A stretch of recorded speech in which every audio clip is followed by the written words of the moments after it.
What is up, you beautiful people? So, this is video number 8, and here we're talking about implication questions from spin selling, other models, cost of inaction, but it's just generally getting this is the firecracker that people need in order to get them to realize that they're in a bit of a fix. So that's what we're really looking to do, is getting them to, through a process, understand the current situation, how that situation is causing problems, like the full scope of the problems, and what they want the future to look like if the problem was solved, and like, but more importantly, like what happens if the problem doesn't get solved.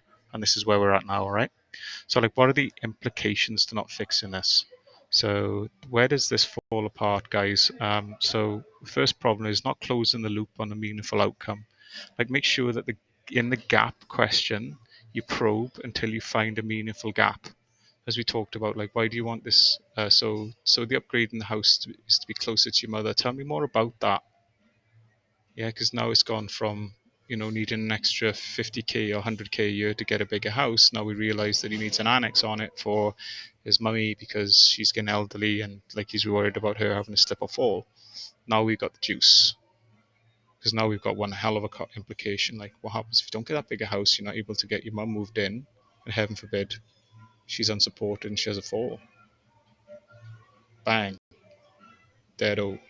Okay, so problem, like sometimes clunky verbiage when you're asking them to consider the implication of not changing, and then you can overcook it as well. And sometimes you're free floating because you've got so many pain points, and you struggle about, like, what happens if you don't learn the skills in order to generate the 50k, and then you're not be able to get that extra room for your mother, and she slips and falls, and heaven forbid this and that, and like you're not able to put your kids through college and this, and then all of a sudden, like, everything that you've pulled out through the call just gets put in like a kind of like a Christmas tree of pain at the end of it. It just doesn't sound realistic.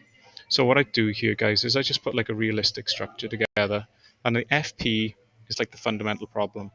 So I haven't got enough money, and then like the IFF, freedom, finance, impact, is like what that really means. So like, what happens if you don't learn the skills in order to create this passive income? You're not able to generate that extra 100k a year, and you're not able to buy that house, and your mum doesn't get to move with you, and heaven forbid, she's in that clunky house of hers and she has a fall. Like, what happens then?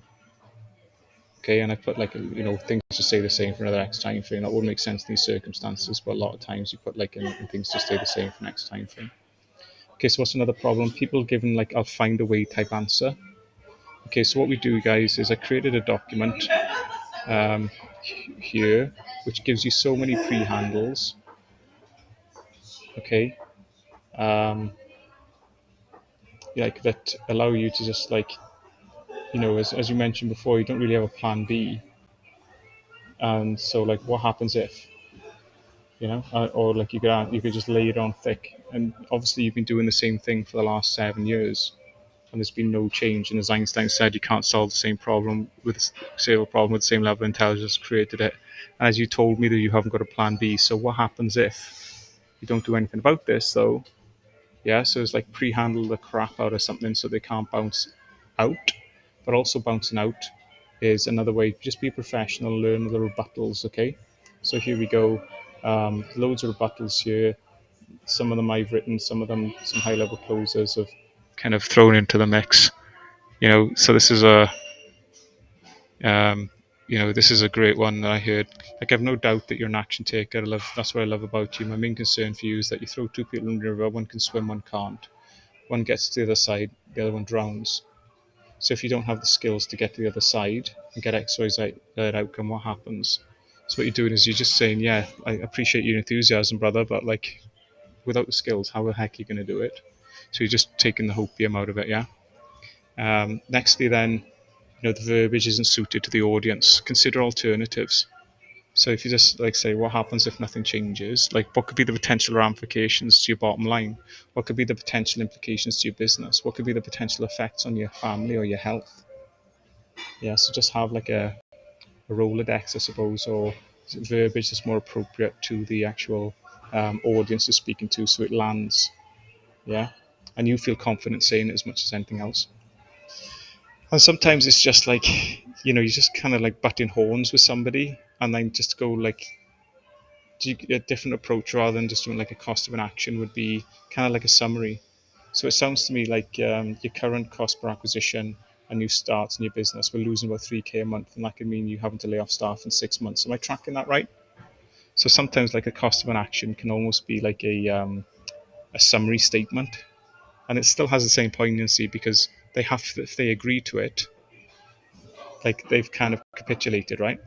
So, okay, guys, that's the way that implication questions tend to unravel themselves. So, I hope you enjoyed this video. Plenty more to come. Look forward to speaking to you in the next video.